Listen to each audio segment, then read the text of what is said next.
Hello everybody. Today we are going to talk about the bioethics of tissue engineering. So, we have discussed tissue engineering, we have now seen the different aspects of tissue engineering, what promises it holds. However, with any advanced development, especially in the areas related to human life, the ethics becomes a major question. So, it is important for us to look at the ethical questions which need to be addressed while we are performing research when it comes to tissue engineering. So, today we will be talking about the different ethical questions which are posed for the researchers and also the society when it comes to the area of tissue engineering. So, when you first talk about bioethics, the first aspect which I would like for you to know about is the difference between ethics and regulations. So, please think for a minute, what is ethics and what are regulations?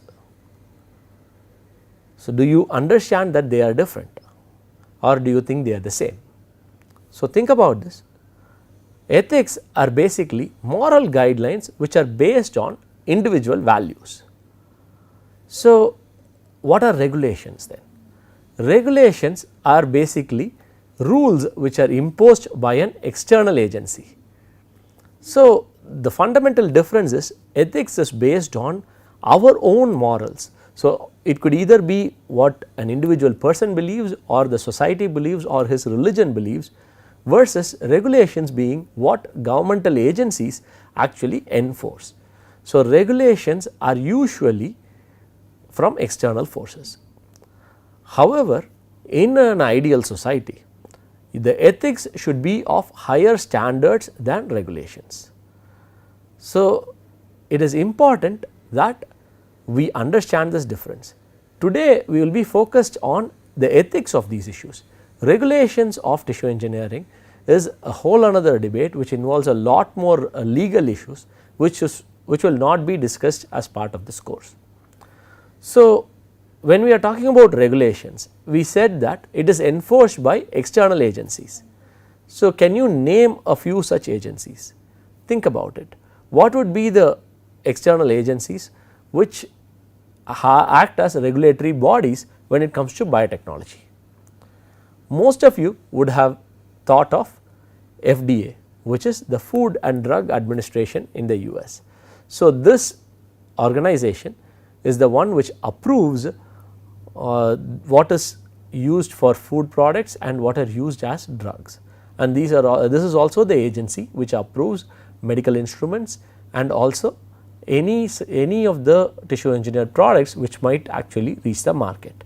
However, this is an agency which is set up by the United States government and it is actually implemented only for the US. So, you could get an FDA approval, but that is only required if it needs to be marketed in the US. However, if you are looking for something to be marketed in India, where do you go? Where do you get the approvals? So, in India you have two regulatory bodies. One is the FSSAI, which approves the food related products, and then you have the CDSCO, which is the Central Drugs Standard Control Organization. So, these two regulatory bodies actually approve food and drug related products when it comes to India. Now, as I mentioned, we will not be talking about regulations, which means we will not be talking about the agencies which are involved in the policy making, the regulations which are governing the ethical debates.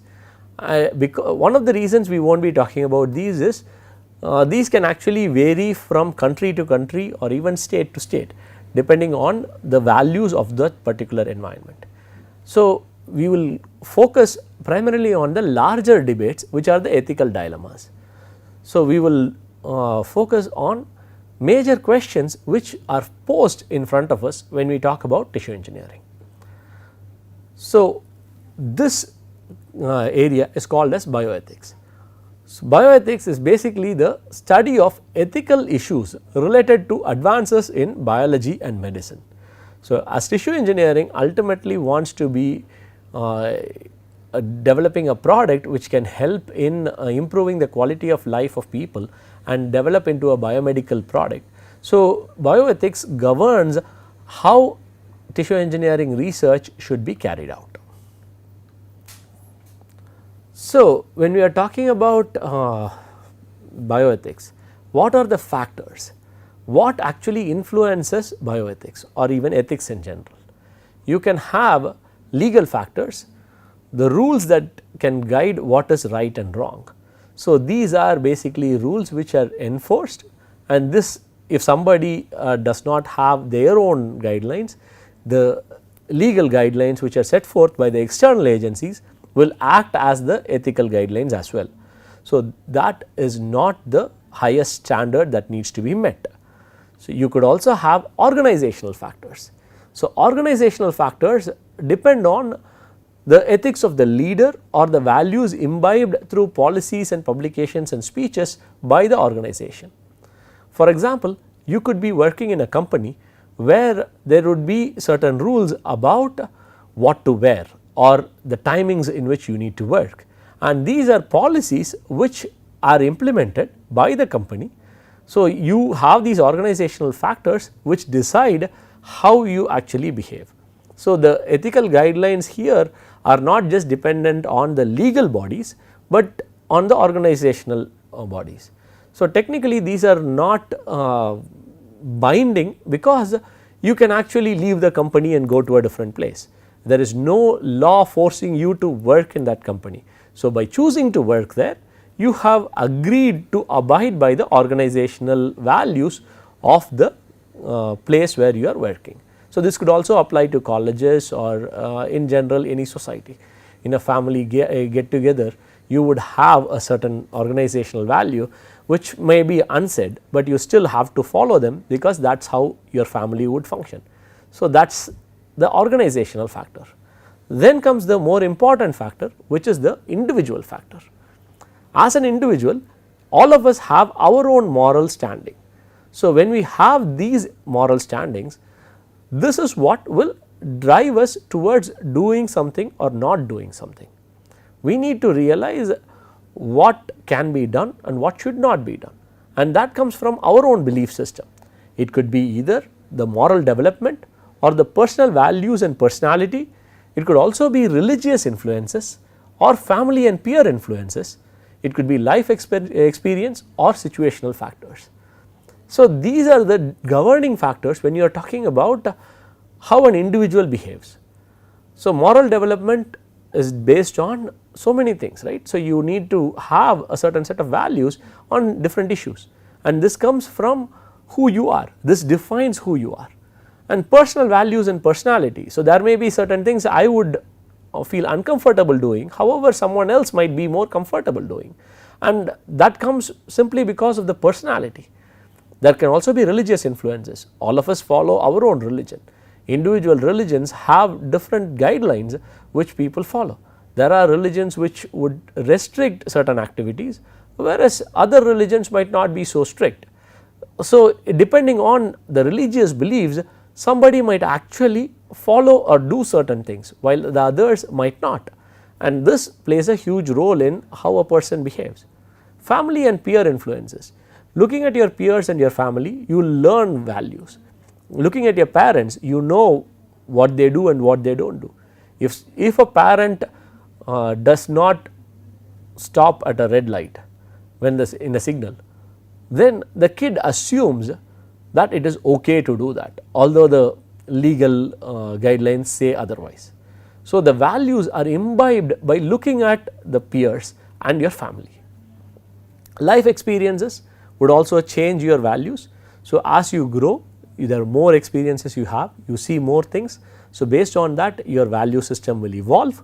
Some of the values you would have held dear when you were younger would not be seen as such strict things, and things might change over a period of time. The last and the crucial factor is the situational factor. There are certain things which we would find repugnant today when we have all the facilities and amenities. However, when we are pushed to a corner, then the situation might demand us to cross a line which we would not cross today. So, how do we take all these factors when we are looking at ethics? So, when we are talking about bioethics, all these factors can play a role. So, we will talk about some of the major questions which actually haunt the field of biology and even tissue engineering specifically, which actually need to be addressed and discussed. So, we will first talk about one of the major ethical debates when it comes to tissue engineering. It is the embryonic stem cells. So, what are embryonic stem cells? First, we need to know what are stem cells. So, in this lecture, in this course, we have already discussed what stem cells are. So, I am assuming you would already know what stem cells are. So, if you do not, basically stem cells are cells which actually can differentiate to different types of cells. These do not have the functionalities already determined, they can differentiate to form different cells. They are also self renewing cells. So, this is what a stem cell is. So, what is an embryonic stem cell and why is it so special? An embryonic stem cell is a cell which is obtained from the embryo. So, these stem cells have much higher potency, these are pluripotent, and that actually makes it very useful tool, makes them a useful tool for research. So, what are the other types of stem cells? There are many other types of stem cells. You can actually find stem cells in all parts of your body. So, you have the mesenchymal stem cells, you have the hematopoietic stem cells, you can have adipose derived stem cells and many other. Dental pulp has stem cells. Stem cells can be found in many parts of your body. So, why is the fuss about embryonic stem cells? As I mentioned, these are pluripotent stem cells, which means they have a lot more potency when it comes to differentiating and growing. So, recent research has also shown that the somatic cells can actually be converted to induced pluripotent stem cells. So, these are called as the iPSCs or induced pluripotent stem cells. So, by incorporating certain transcription factors, the somatic cells can be converted to pluripotent stem cells which are called as the iPSCs. So, these are the different types of stem cells. So, as I already mentioned, embryonic stem cells show pluripotency, and that is why there has been a lot of interest in working on embryonic stem cells.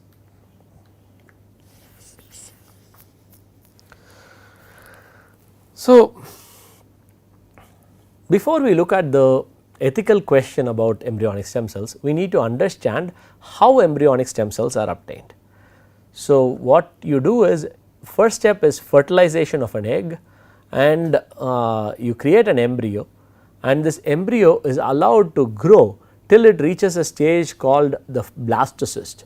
So, in the blastocyst you have an inner cell mass which is basically the mixture of cells which contains the embryonic stem cells. So, from this mixture from this inner cell mass you obtain the embryonic stem cells. So, the fertilized egg which grows to a blastocyst is actually disrupted to get your embryonic stem cells, and these embryonic stem cells can then be differentiated to form different types of cells. It could form endoderm, mesoderm and ectoderm cells, and for this reason there has been a lot of interest in looking at embryonic stem cells.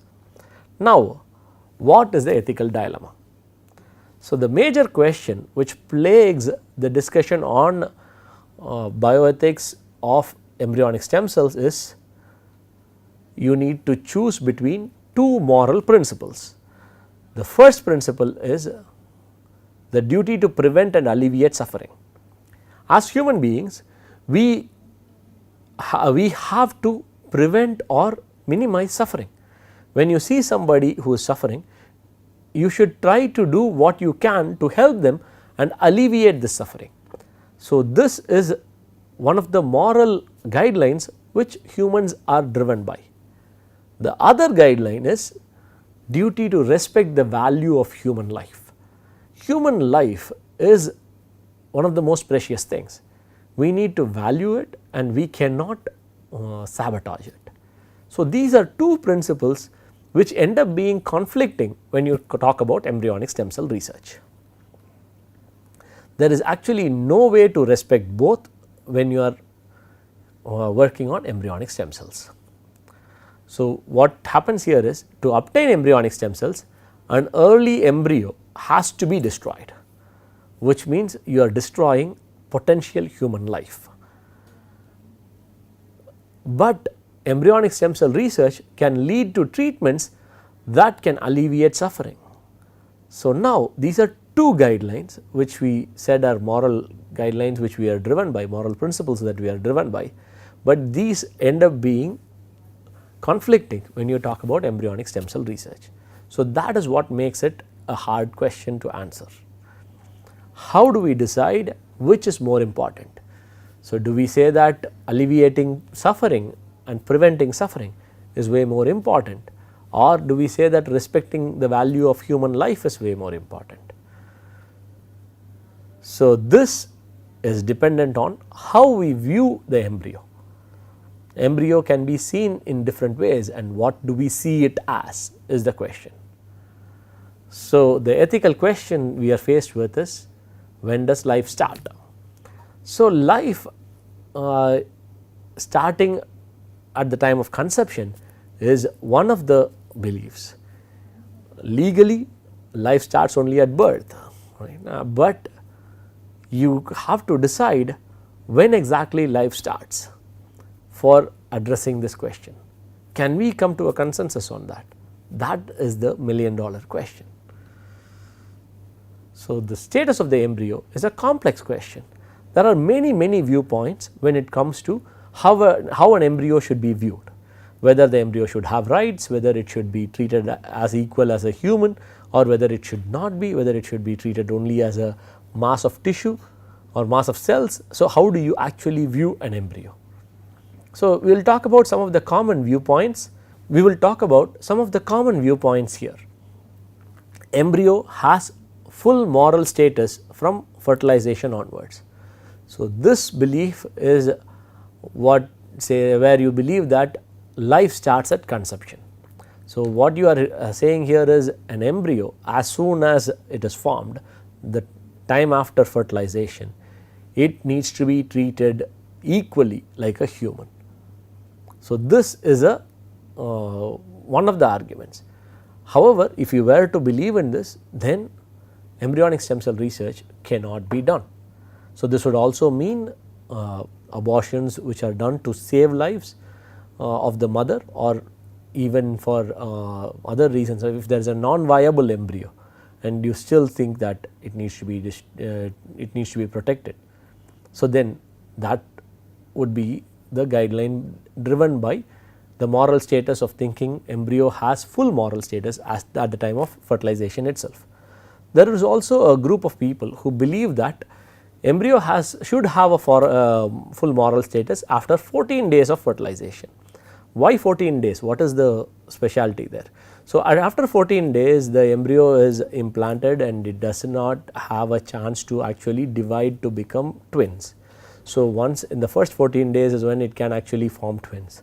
So, this means that the belief is, after 14 days the embryo has reached a stage where it is now has the potential to form human life. So, within 14 days the embryo could also be lost without implantation. So, we people believe the 14-day cutoff would be a good point to start. So, if this is going to be the guideline, then how does this control embryonic stem cell research? How do we then proceed? So, that is another question. The third option which people believe in is, embryo has an increasing status as it develops. So, an embryo at the time of fertilization has no moral status. However, as it develops into more of a human form, you would have more of a right as a human.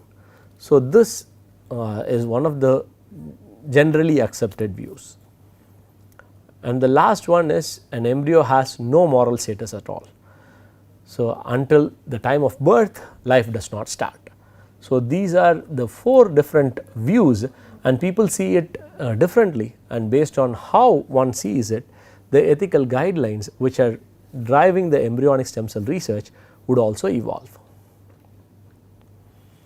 However, there is no scientific consensus on when life starts. So, this needs to be stated. Because there is no scientific consensus, there is no real way of saying this is the point at which life starts. You can only decide on that based on your belief system. It is not based on any scientific proof. So, one of the compromises which people have looked at is to use spare embryos from fertility treatment.